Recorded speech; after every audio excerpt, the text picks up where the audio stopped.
Hello everyone, हम लोग बात कर रहे थे रिक्वायरमेंट्स के बारे में। प्रीवियस वीडियो में हम लोगों ने डिस्कस किया था इंटरनल सोर्सेस के बारे में या इंटरनल सोर्सेस ऑफ रिक्वायरमेंट्स, जिसमें हम लोगों ने टाइप्स डिस्कस किया था, promotion and transfer. Then after हम लोगों ने डिस्कस किया एडवांटेजेस एंड लिमिटेशंस। इस वीडियो में हम कंटिन्यू करेंगे रिक्वायरमेंट्स को और उसमें हम लोग उसका जो सेकंड पार्ट है वो डिस्कस करेंगे, that is external sources of requirements. First we will discuss what is external sources. External sources क्या है? It refers to searching for the employees from the source outside the organisation. Internal sources में हमने discuss किया था within the organisation. एक organisation के अंदर जितने एम्प्लॉयज होते हैं हम उनमें से ही किसी ना किसी का सिलेक्शन करते हैं as per the requirements. Then अगर हम बात करते हैं एक्सटर्नल सोर्सेज की तो ये बोलता है आउटसाइड द ऑर्गेनाइजेशन। और एक ऑर्गेनाइजेशन में जितने लोग काम कर रहे हैं उनमें से नहीं, जितने लोग बाहर से आते हैं हम उनमें से उनका सिलेक्शन करेंगे। तो आउटसाइड द ऑर्गेनाइजेशन जो पहले से काम नहीं कर रहे होंगे हमारे ऑर्गेनाइजेशन में, या वो हमारे ऑर्गेनाइजेशन के एम्प्लॉय नहीं होंगे। तो it refers to searching for the employee from the source of outside the organisation, उसे ही हम बोलते हैं external sources. Every enterprises has to use external source as all the vacancies cannot be filled through the internal requirements। जो भी organisation है या जितने भी ऑर्गेनाइजेशन है वो ऑर्गेनाइजेशन को एक्सटर्नल सोर्सेस ऑफ रिक्वायरमेंट्स करना ही पड़ता है, क्योंकि हम सारा रिक्वायरमेंट्स को फुल नहीं कर सकते हैं इंटरनल सोर्सेस के माध्यम से। अगर हम इंटरनल सोर्सेस ऑफ रिक्वायरमेंट कर रहे हैं तो वो कुछ ही पोजीशन के लिए हो सकता है, लिमिटेड पोजीशंस के लिए हो सकता है। लेकिन जब हम नंबर ऑफ बहुत ज़्यादा तादाद में जब हम किसी को हायर करते हैं या बहुत ज़्यादा वैकेंट जॉब होते हैं या पोजीशन होते हैं तो उसको फिलअप करने के लिए हमारे पास सबसे अच्छा माध्यम है वो है एक्सटर्नल सोर्सेज। ओके, हम इसी के माध्यम से ज़्यादा फिलअप कर सकते हैं।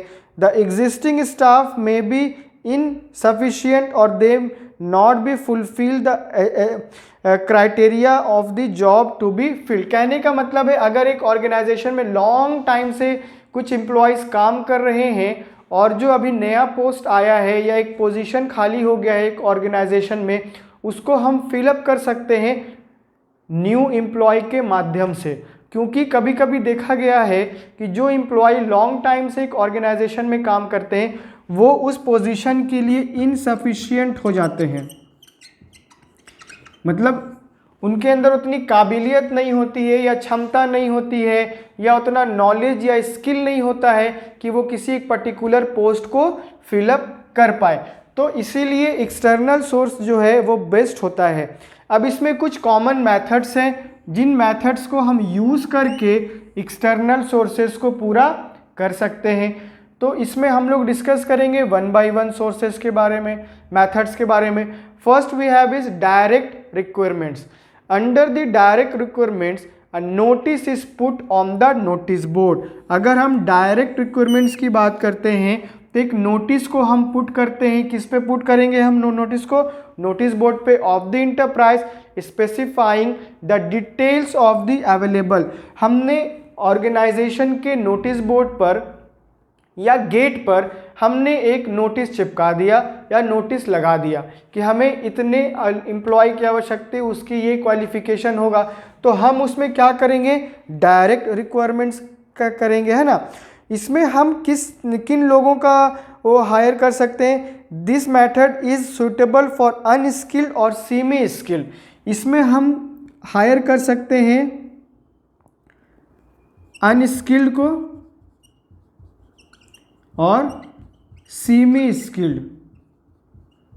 ओके, अगर हमें हाईली क्वालिफाइड चाहिए तो हम ऐसे ही तो नोटिस बोर्ड में लगा करके हायरिंग नहीं कर सकते हैं। हम डायरेक्ट रिक्वायरमेंट्स कर सकते हैं अनस्किल्ड और सेमी स्किल्ड पर्सन का या सेमी स्किल्ड कैंडिडेट का, ओके। अगर हम लोग हाईली क्वालिफाई को करना चाहते हैं तो वो डायरेक्ट के अंदर नहीं आएगा, okay. The workers appointed under this method are known as casual, उन्हें हम कैजुअल भी बोल सकते हैं, and are paid remuneration on daily wages या डेली वेज बेसिस। अगर हम अनस्किल्ड और सेमी स्किल्ड को हायर करते हैं तो उन्हें तो हमें सैलरी देना पड़ेगा, कंपनसेशन तो करना ही पड़ेगा। तो कंपनसेशन हम कैसे कर सकते हैं, डेली बेसिस पे भी कर सकते हैं या वीकली पे कर सकते हैं।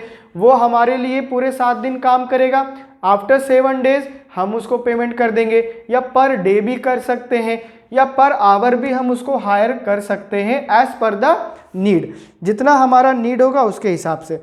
It is an economical method and it does not involve cost of advertising the vacancy. अगर हम डायरेक्ट रिक्वायरमेंट्स की बात करते हैं तो इसमें हमें बहुत ज़्यादा एक्सपेंस करने की आवश्यकता नहीं है या बहुत ज़्यादा हमें इन्वॉल्व होने की आवश्यकता नहीं है, हमें बहुत सारा एडवर्टाइज करने की आवश्यकता भी नहीं है। दैट्स वाई डायरेक्ट रिक्वायरमेंट जो है वो इकोनॉमिकल है। वो क्या है, इकोनॉमिकल है, यानी चीप भी हम इसे बोल सकते हैं, चीप है, सस्ता है, जिसे हम इजीली फिलअप कर सकते हैं, okay. It is suitable for filling casual vacancies when there is a rush of work और when some permanent worker are absent. अगर कोई परमानेंट वर्कर किसी फॉर एग्जांपल 3 महीना 2 महीना के लिए एब्सेंट हो रहा है या 1 ही महीना के लिए वो एब्सेंट हो रहा है, तो हम उस 1 महीना के लिए किसी बाहर वाले को हायर कर सकते हैं जो अनस्किल्ड या सेमी स्किल्ड में काउंट होगा। हम उसे 1 महीना जॉब पे रखेंगे और 1 ही महीने का वो कॉन्ट्रैक्ट होगा। आफ्टर डेट जब हमारा परमानेंट वर्कर आ जाएगा तो हम उसे हटा देंगे, क्योंकि हमारा परमानेंट वर्कर तो किसी काम के लिए बाहर गया है, तो फॉर अ टाइम बिंग कुछ समय के लिए हम उसे हायर कर लेंगे और आफ्टर डेट जब हमारा काम हो जाएगा तो एज पर द कॉन्ट्रैक्ट हम उसे हटा देंगे। Next we have is casual caller. Many reputed business organizations keep a database of unsolicited applicants in their office. This list can be screened and best candidate is selected. अगर हम casual callers की बात करते हैं तो बहुत सारी reputed organisation या कंपनीज जो होती है उनमें हमेशा कहीं ना कहीं से रिज्यूम्स अप्लाई होते रहते हैं या रिज्यूम आते हैं या एप्लीकेशंस आते रहते हैं, लेकिन उस समय हो सकता है कि ऑर्गेनाइजेशन को या कंपनी को इन कैंडिडेट्स की आवश्यकता नहीं होती है, तो वो लोग क्या करते हैं, रिज्यूम को एक जगह स्टोर करके रखते हैं, जमा करके रखते हैं। जब उन्हें आवश्यकता होती है तो उसी रिज्यूम से, उसी एप्लीकेशन से वो बेस्ट कैंडिडेट का सिलेक्शन करते हैं। उनका सबसे पहले वो स्क्रीनिंग करते हैं, पहले वो देखते हैं क्या जितने रिज्यूम आए हैं वो हमारे हिसाब से सही हैं या नहीं है। Companies generally receive unsolicited application from job seeker at various points of time. Companies keep a database of such application as they can provide a valuable source of requirements. इसके कारण क्या होता है, ये थोड़ा इकोनॉमिकल भी है। क्यों है, क्योंकि हमारे पास पहले से ही जॉब के लिए एप्लीकेशंस आ रहे हैं, कैंडिडेट्स के द्वारा एप्लीकेशन आ रहे हैं, तो हमें बहुत ज़्यादा एडवर्टाइज करने की भी आवश्यकता नहीं होती थी, नहीं हुई, तो हमने उनमें से ही सिलेक्शन कर लिया जो हमारे जॉब्स के, जो हमारे पोस्ट के क्राइटेरिया को फुलफिल करें, उनका हम स्क्रीनिंग करेंगे और बेस्ट कैंडिडेट को हम लोग सेलेक्ट कर लेंगे। Next point we have is point number 3। Point number 3 बोलता है advertisement, okay. Advertisement media is used when a wider range of candidate to choice are required. कहने का मतलब है अगर हमारा जो रिक्वायरमेंट्स है, हमारा मतलब एक ऑर्गेनाइजेशन का रिक्वायरमेंट्स अगर बहुत ज़्यादा है, उसे बहुत ज़्यादा कैंडिडेट्स की आवश्यकता है, तब वो क्या करता है, एडवर्टीजमेंट के माध्यम से जनरल पब्लिक को बताता है। तो एडवर्टीजमेंट हम कैसे कर सकते हैं, हम इंटरनेट के थ्रू कर सकते हैं, न्यूज़पेपर में नोटिस दे करके या एडवर्टाइज दे करके कर सकते हैं, या टेलीविज़न के माध्यम से हम इसमें एडवर्टीजमेंट कर सकते हैं, okay. It gives a wider choice, ये क्या देता है, वाइडर चॉइस देता है कि हम अपने कैंडिडेट का सिलेक्शन कर सकते हैं। The advantage of advertising is that more information about the organization and job can be given and management gets a wider range of candidate for selection. Okay, advertisement may provide flood of response and many times from quite unsuitable candidates. अगर हम बात करते हैं advertisement की, तो advertisement जब हम करते हैं अपने ऑर्गेनाइजेशन के पोस्ट का, तो इंटरनेट के माध्यम से, न्यूज़पेपर के माध्यम से और टेलीविज़न के माध्यम से, तो हम इसमें देख पाएंगे कि इसमें जो कैंडिडेट्स अप्लाई करते हैं वो बहुत ज़्यादा अप्लाई कर देते हैं। फॉर एग्जांपल, अगर हमारे ऑर्गेनाइजेशन में केवल 5 सीट ही वैकेंट है, लेकिन मैंने उसी 5 सीट के लिए एडवर्टीजमेंट निकाला है, एडवर्टाइज किया है, तो वो केवल 5 कैंडिडेट नहीं करेंगे, हो सकता है कि वो 5000 कैंडिडेट अप्लाई कर दें। ओके, हमें कितने चाहिए, ओनली 5। अप्लाई कितना किया, 5000 कैंडिडेट्स ने अप्लाई कर दिया। ओके, 5000 कैंडिडेट ने अप्लाई किया है, एक्चुअल में हमें कितने कैंडिडेट्स की आवश्यकता है, ओनली 5। सो हम देख पाएंगे यहाँ पर जो कैंडिडेट अप्लाई करते हैं, यहाँ पर एक वर्ड आया फ्लड की तरह, यानी बाढ़ की तरह। नंबर ऑफ कैंडिडेट्स अप्लाई कर रहे हैं for limited seat, limited seat के लिए नंबर ऑफ कैंडिडेट अप्लाई कर, इसमें जो हम देख पाएंगे बहुत सारे सुटेबल कैंडिडेट होंगे, बहुत सारे अनसुटेबल कैंडिडेट भी अप्लाई कर देते हैं, जो उस जॉब के क्राइटेरिया को फुलफिल नहीं कर रहे होंगे, या जो इस जॉब के क्राइटेरिया को अच्छे से समझ नहीं पाए, उन लोगों ने भी अप्लाई कर दिया। लेकिन जब हम सिलेक्शन करेंगे, जब हम चीज़ों को स्क्रीन करेंगे, तो हम उनमें से ही बेस्ट कैंडिडेट को सेलेक्ट करेंगे जो उस पर्टिकुलर क्राइटेरिया को फुलफिल कर रहा होगा। Next point we have is point number 4। ये बोलता है employment exchange. Employment exchange run by government, ये किसके द्वारा रन किया जाता है, गवर्नमेंट के द्वारा रन किया जाता है। Is regarded as a good source of requirement, इसको हम कैसा रिगार्ड दे सकते हैं या कैसे बोल सकते हैं, इसको हम गुड सोर्स ऑफ रिक्वायरमेंट बोल सकते हैं for unskilled and skilled operative job. यहाँ पे दोनों को ही फायदा होता है, जो अनस्किल्ड वर्कर्स होते हैं या कैंडिडेट होते हैं या स्किल्ड कैंडिडेट होते हैं, दोनों को ही बेनिफिट्स होता है। इसमें जाकर के हमें क्या करना होगा, अपना एप्लीकेशन अपने बारे में बताना होगा, जो हमारा क्वालिफिकेशन है, हम जिसके लिए कैपेबल हैं काम करने के लिए, वो जाकर के हम वहाँ डिटेल दे सकते हैं और एज पर द डिटेल वो हमें जॉब प्रोवाइड करवा सकता है, या जिन कंपनीज़ में आवश्यकता होगी उन कंपनीज़ में वो हमें रिकमेंड कर सकता है। So unemployed person get themselves registered with this exchange employment exchange, keep in touch with the employers. ठीक है, यहां पर हमें क्या करना होगा, रजिस्टर्ड करवाना होगा। सबसे पहले जाकर के हम एम्प्लॉयमेंट एक्सचेंज में रजिस्ट्रेशन करवाते हैं, रजिस्टर्ड करवाते हैं, और रजिस्ट्रेशन के बाद हम अपने बारे में वहाँ डिटेल इंफॉर्मेशन देते हैं, और वो हमें एज पर द क्वालिफिकेशन वो हमें हायर करवा सकता है। Okay, in certain cases it has been made obligatory for the business concern to notify their vacancies to the employment exchange. बहुत सारे ऐसे बिजनेस हैं जो गवर्नमेंट जिनको बोलता है कि आपको यहाँ से कुछ लोगों को हायर करना ही होगा, क्योंकि एम्प्लॉयमेंट एक्सचेंज खोला ही गया है अनएम्प्लॉयड पर्सन के लिए, उन पर्सन्स के लिए जिनके पास जॉब नहीं है but they have degree.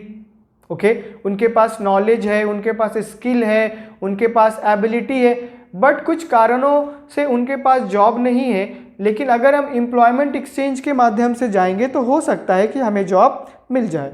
Employment exchange serve as a link between job seeker and employer. Employment exchange जो है वो एक चेन की तरह काम करता है, या हम एक ब्रिज बोल सकते हैं।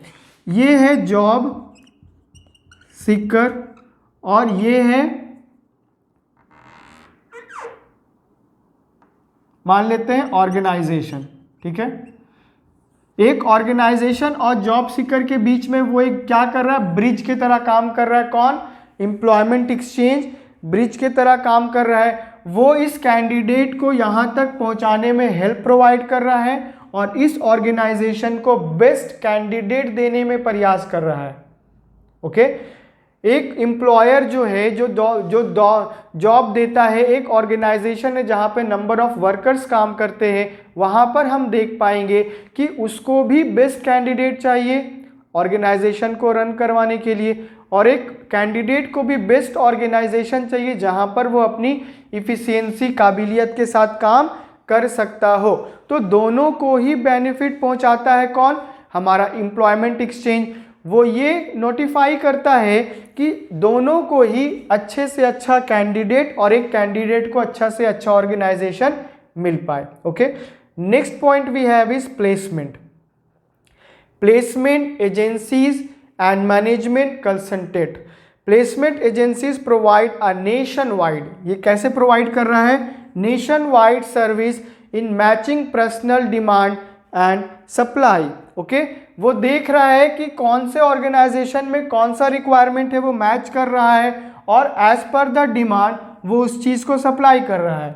यहाँ पर किसका सप्लाई हो रहा है? यहाँ पे सप्लाई हो रहा है कैंडिडेट्स का। कैंडिडेट्स का सप्लाई हो रहा है। कहाँ हो रहा है? तो एक ऑर्गेनाइजेशन में हो रहा है। ओके, ऑर्गेनाइजेशन में हो रहा है। तो यहाँ पर हम देख रहे जितना डिमांड है उस डिमांड के हिसाब से हम क्या कर रहे हैं, प्लेसमेंट एजेंसी क्या कर रहा है, वहाँ पर प्रोवाइड कर रहा है। They provide a nation wide, हमने पहले डिस्कस किया कि नेशन वाइड सर्विस प्रोवाइड कर रहा है। Okay, These agencies compile biodata on large number of candidates and recommend suitable name to the employer on demand। ये जो है ये लार्ज नंबर ऑफ कैंडिडेट के बायोडाटा, जिसे हम रिज्यूम भी बोल सकते हैं, तो वो डेटा को कंटेन करता है और रिज्यूम उसके पास होता है। वो as per the requirement of the organisation वो ऑर्गेनाइजेशन को सजेस्ट करता है कि ये कैंडिडेट से आप इनमें से बेस्ट कैंडिडेट को सेलेक्ट कर सकते हो, या उस कैंडिडेट को बताता है कि ये आपके क्वालिफिकेशन के हिसाब से या आपके रिक्वायरमेंट के हिसाब से ये ऑर्गेनाइजेशन में पोजीशन खाली है, आप वहाँ जाकर के इंटरव्यू दे सकते हो। अगर आपने क्लियर किया तो हो सकता है आपका वहाँ हो जाए। They charge fees for this purpose and are useful where extensive screening is required. और अगर हम प्लेसमेंट एजेंसीज की बात करें तो प्लेसमेंट एजेंसी क्या करता है, फी चार्ज करता है। अगर वो एक एम्प्लॉय को ऑर्गेनाइजेशन तक पहुंचाने में हेल्प प्रोवाइड कर रहा है या वो उसको वहां तक ले जा रहा है जहां पर उसकी आवश्यकता है, ओके, एक ऑर्गेनाइजेशन को बेस्ट कैंडिडेट प्रोवाइड कर रहा है और बेस्ट कैंडिडेट को बेस्ट ऑर्गेनाइजेशन प्रोवाइड कर रहा है, तो उसे कुछ ना कुछ तो मिलना चाहिए, तो वो फी चार्ज करता है और वो उसी से अपना कमाता है। Okay, They help the organization to recruit technical, professional and managerial personnel. They specialize in middle level and top level executive placement. तो वो क्या क्या प्रोफेशनल है या एक्सपर्टीज है, इस तरीके से वो हेल्प प्रोवाइड करता है। These professionals can also enter the need top executive from other companies by making the right offers. Okay, they maintain data bank of person with different qualification and skill and even advertise the job on behalf of their client। Okay, वो क्या करता है, candidate और organisation दोनों के behalf में ही वो कह सकते हैं कि एडवर्टाइज करता है। कैंडिडेट के बारे में पूरा इंफॉर्मेशन ऑर्गेनाइजेशन को देता है और ऑर्गेनाइजेशन के रिक्वायरमेंट्स और डिटेल के बारे में वो कैंडिडेट को बताता है। तो एक तरीके से हम बोल सकते हैं कि दोनों के लिए वो काम करता है। ओके, तो ये बहुत अच्छी बात होती है कि एक अनएम्प्लॉयड पर्सन को जिसके पास जॉब नहीं है तो उसको एक जगह पे सुटेबल जॉब मिल जाए और वो वहाँ से मैक्सिमम चीज़ें अर्न कर पाए। Okay, next we have is point number 6, campus consultant. Campus requirements means requirement of candidate directly from management and technical institution and universities. यहाँ पर हम सिलेक्शन करते हैं कैंपस के बेसिस पे, कैंपस में जाकर के हम डायरेक्टली हायर कर सकते हैं कैंडिडेट को। मैनेजमेंट कैंडिडेट हो सकते हैं, टेक्निकल कैंडिडेट, है ना। कहाँ जाएंगे हम? इंस्टीट्यूशन और यूनिवर्सिटीज़ में जाकर के हम कैंडिडेट का सिलेक्शन कर सकते हैं। तो वहाँ पर अगर हम जाएंगे तो वहाँ पर हमें भी क्या मिलेगा?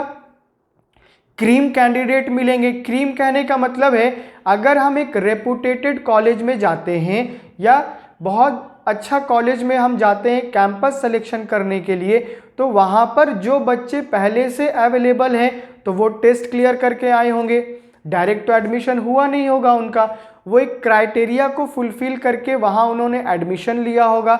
देन वहाँ पर उनका टाइम टू टाइम टेस्ट हुआ होगा, उस टेस्ट में वो क्वालिफाई किए होंगे, तब जाकर के वो फाइनल टर्म तक पहुँचे होंगे।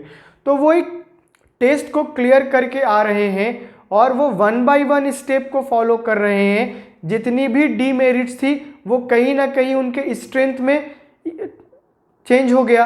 तो जब हमारा डीमेरिट्स हमारे मेरिट्स में चेंज हो जाता है, जब हमारा वो स्ट्रेंथ बनना शुरू हो जाता है, जब हम उसको धीरे धीरे रिड्यूस करने लगते हैं, तो कहीं ना कहीं हम प्रोग्रेस करते हैं। तो जब एक कैंडिडेट को हम कैंपस से सिलेक्शन करते हैं उसका, तो हम वहाँ से बेस्ट कैंडिडेट को सिलेक्शन कर पाएंगे, है ना। It has become a popular source of requirement for technical, professional and management.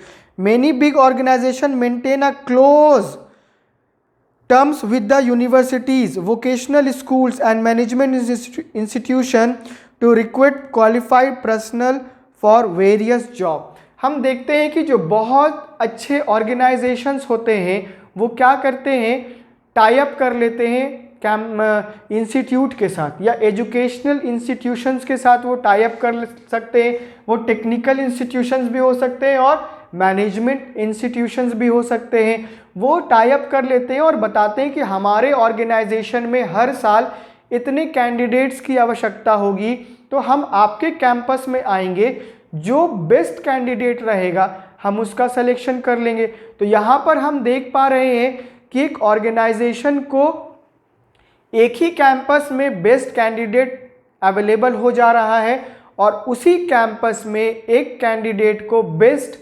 Organisation या कंपनी भी अवेलेबल हो जा रहा है।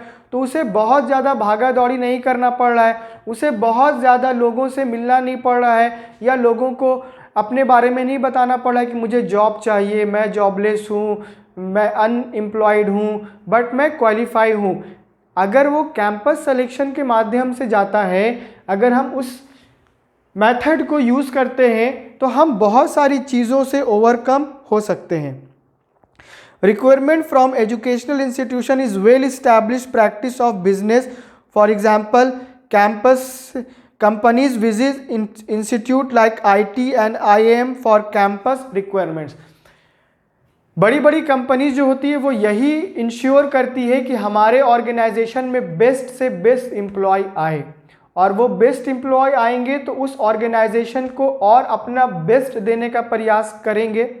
जब वो उस ऑर्गेनाइजेशन को बेस्ट देने का प्रयास करेंगे तो वो ऑर्गेनाइजेशन ज़्यादा से ज़्यादा प्रॉफिट कमाएगा और उसका बेनिफिट उस एम्प्लॉय को भी होगा। Next we have is labour contractor.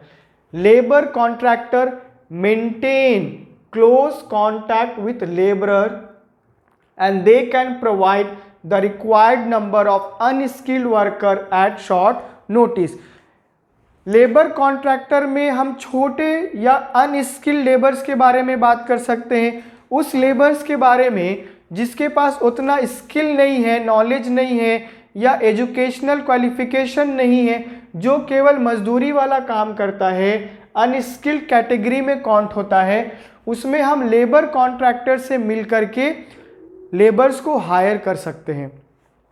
ये क्या करता है, विलेज में जाकर के विलेजर से मिलता है, जिनके पास जॉब नहीं होती वो उनसे कांटेक्ट करता है। एक साइड तो वो विलेजर से कांटेक्ट में है और दूसरे साइड वो उस ऑर्गेनाइजेशन या कंपनी से कांटेक्ट में है जहां पर लेबर की आवश्यकता पड़ सकती है। ओके, वो हो सकता है शॉर्ट पीरियड के लिए या शॉर्ट नोटिस के लिए वहाँ पर वो अवेलेबल करवा दे। बहुत सारे ऑर्गेनाइजेशन ऐसे हैं जो कुछ समय के लिए, कुछ साल के लिए लेबर्स को हायर करते हैं, देन आफ्टर जब उनका प्रोजेक्ट कंप्लीट हो जाता है, जब उनका प्रोजेक्ट फुलफिल हो जाता है तो वो लेबर को हटा देते हैं। तो एज पर द कॉन्ट्रैक्ट होगा, तो वो शॉर्ट नोटिस में ही क्या कराता है, नंबर ऑफ लेबर्स को या नंबर ऑफ अनस्किल्ड वर्कर्स को अवेलेबल करवा देता है।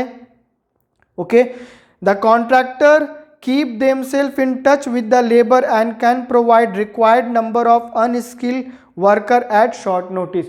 वो उनसे कांटेक्ट में रहता है और शॉर्ट नोटिस में ही अनस्किल्ड वर्कर को वो अवेलेबल करवा देता है। Okay, workers are recruited through labour contract. तो वर्कर्स को हम कैसे हायर कर सकते हैं, तो लेबर कॉन्ट्रैक्टर के थ्रू हायर कर सकते हैं, क्योंकि वो उन्हीं से जाकर के मिल रहा है, उनसे ही वो कांटेक्ट में है, वो उनके बारे में इंफॉर्मेशन है उसके पास। However, if the contractor himself decide to leave the organization, all the worker employed through him will follow the suit। कहने का मतलब है अगर जितने भी वर्कर्स उस कॉन्ट्रैक्टर के थ्रू आए हैं वो चाहता है तो उन सारों को लेकर के वापस जा सकता है। अगर उसका मन नहीं है उस पर्टिकुलर ऑर्गेनाइजेशन में काम करने का तो वो एट अ टाइम छोड़ करके जा सकता है, लेकिन जनरली ऐसा नहीं करता है, बिकॉज एक कॉन्ट्रैक्ट होता है, हम कॉन्ट्रैक्ट को ज़्यादा उसके अगेंस्ट नहीं जा सकते हैं। Next we have is advertising on television. अगर हम टेलीविज़न पे एडवर्टाइज करते हैं तो इससे हमें क्या बेनिफिट होता है। Okay, advertising on television, the practice of telecasting of vacant post over television is gaining importance this day. TV जो है या टेलीविज़न जो है आज हर घर में अवेलेबल है। ओके, तो हम टेलीविज़न के माध्यम से क्या करते हैं, एडवर्टाइज करते हैं, अपने ऑर्गेनाइजेशन के बारे में कैंडिडेट्स को इन्फॉर्मेशन प्रोवाइड करवाते हैं और वो इन्फॉर्मेशन कैंडिडेट के लिए बहुत ही इम्पॉर्टेंट होता है और उस इन्फॉर्मेशन के हिसाब से कैंडिडेट क्या करता है, अपने आप को तैयार करता है और तैयार करने के बाद वो उसके क्राइटेरिया को फुलफिल करता है। ओके, तो आज के टाइम पर हम देख रहे हैं टेलीविज़न एडवर्टीजमेंट जो है वो बहुत ज़्यादा गेन कर रहा है, इसका मार्केट में डिमांड होने लगा है, क्योंकि हमें नंबर ऑफ इंफॉर्मेशन सारा कुछ कहाँ मिल जा रहा है, टेलीविज़न पे मिल जा रहा है, जहाँ पर हम एडवर्टाइज कर रहे हैं। Okay, the detailed job requirements and qualities required to do it are published along with the profile of the organization where vacancy exists। अगर हम टेलीविज़न में ऑर्गेनाइजेशन का एडवर्टीजमेंट देखते हैं तो उस एडवर्टीजमेंट में उस ऑर्गेनाइजेशन से रिलेटेड सारा इंफॉर्मेशन होता है, उस ऑर्गेनाइजेशन में किन लोगों की आवश्यकता है, वो ऑर्गेनाइजेशन क्या है, क्या प्रोड्यूस करता है। ओके, वो सारा इंफॉर्मेशन हम एडवर्टीजमेंट में देख सकते हैं जो टेलीविज़न पे टेलीकास्ट होता है। Okay, next we have is web publishing. These are certain website, ये एक वेबसाइट है। Okay, design and dedicated for the purpose of providing information about both job seeker and job opening. ये एक website है। हम लोग आज इंटरनेट को ज़्यादा ही यूज़ कर रहे हैं, तो इंटरनेट को यूज़ कर रहे हैं तो हम लोग डेस्कटॉप, लैपटॉप, मोबाइल में यूज़ कर रहे हैं, तो हम देख सकते हैं कि वेब पब्लिशिंग में हम एक वेबसाइट देखते हैं जो केवल जॉब देने के लिए ही बना है। एक ऑर्गेनाइजेशन के बारे में इंफॉर्मेशन कंटेन करता है और एक कैंडिडेट के बारे में इंफॉर्मेशन कंटेन करता है। हम उस वेबसाइट पर विजिट करके, उस वेबसाइट पर लॉगिन करके या उस वेबसाइट पर हम अपना आईडी बना करके हम अपने हिसाब से जॉब पा सकते हैं। ओके, ये बहुत ही आज के टाइम का बहुत ही इजी चीज़ है कि अगर हमें जॉब चाहिए, अगर हमने किसी कंपनी में जॉब करना है तो हम क्या करेंगे, उस वेबसाइट पर जा करके हम अपना प्रोफाइल बनाएंगे। ओके, क्या बनाएंगे? हम प्रोफाइल बनाएंगे, और वो प्रोफाइल आईडी में हम क्या करेंगे? उस आईडी में हम वहां जाकर के अपना आईडी बनाएंगे, और आईडी बनाने के बाद जो हमारा प्रोफाइल डिटेल होगा, हम उस प्रोफाइल डिटेल को फिलअप करेंगे। हमारा नाम, क्वालिफिकेशन, तो क्वालिफिकेशन हम भरेंगे, तो जो ऑर्गेनाइजेशन उस क्वालिफिकेशन के रिक्वायरमेंट से हायर करेगा वो हमें सिलेक्शन कर सकता है। तो हम देख सकते हैं कि अगर हम वेबसाइट विजिट करते हैं तो वहाँ पर हमें ईजिली जॉब अवेलेबल हो सकता है। दोनों के लिए ही बेनिफिट्स का काम प्रोवाइड करता है। Okay, website such as naukri.com, shine.com, ये सारा जो है वेबसाइट है, are commonly visited both by the prospective employees and the organisation searching for suitable people. For example बहुत सारे, अगर जैसे naukri.com है ना, इस तरीके की चीज़ें जो है वो दोनों के लिए ही बेनिफिट्स का काम करती है। एक ऑर्गेनाइजेशन के लिए भी बेनिफिट है और एक कैंडिडेट के लिए भी। वो दोनों को एक ही वेबसाइट पर दोनों के इंफॉर्मेशन एक्सचेंज हो रहा है। एक ऑर्गेनाइजेशन को जिन कैंडिडेट की आवश्यकता है वो ले सकता है वहाँ से, या एक कैंडिडेट को जो भी ऑर्गेनाइजेशन में काम करना है वो कर सकता है। ओके, नेक्स्ट हम बात करेंगे 10 की। तो 10 में ये बोलता है रिकमेंडेशन ऑफ एम्प्लॉयज। हम किसी ना किसी एम्प्लॉय को रिकमेंड कर रहे हैं। Okay, under this method existing employee are encourage to recommend suitable person among their friend and relatives for employment. अगर हम रिकमेंडेशन की बात करते हैं तो एक एम्प्लॉय जो लॉन्ग टाइम से एक ऑर्गेनाइजेशन में काम कर रहा है, उसका एक गुडविल बनता है ऑर्गेनाइजेशन में, उसका एक रेपुटेशन होता है। जो एम्प्लॉय एक ऑर्गेनाइजेशन में लॉन्ग टाइम से काम कर रहा है, वो अपना वहाँ 100% दे रहा है, तो कहीं ना कहीं उसका गुडविल तो बना ही होगा। अगर वो किसी को सजेस्ट करता है या किसी को रिकमेंड करता है, उसके फ्रेंड्स भी हो सकते हैं, उसके रिलेटिव्स भी हो सकते हैं, उसके नेबर्स भी हो सकते हैं। अगर वो देखता है कि एक ऑर्गेनाइजेशन में ज़रूरत है, रिक्वायरमेंट्स है, और उस रिक्वायरमेंट्स को उसका फ्रेंड या रिलेटिव या नेबर्स फुलफिल कर रहा है, तो वो रिकमेंड कर सकता है। अब वो डिपेंड करता है ऑर्गेनाइजेशन में वो उसके रिकमेंड को मानता है या नहीं मानता है। लेकिन अगर कोई बेस्ट एम्प्लॉय किसी चीज़ का रिकमेंड करता है तो ऑर्गेनाइजेशन उसको ज़्यादा डिनाई नहीं करता है। तो इस वीडियो में हम लोगों ने डिस्कस किया एक्सटर्नल सोर्सेज के क्या है और उसके कॉमन मेथड्स क्या हैं। ओके।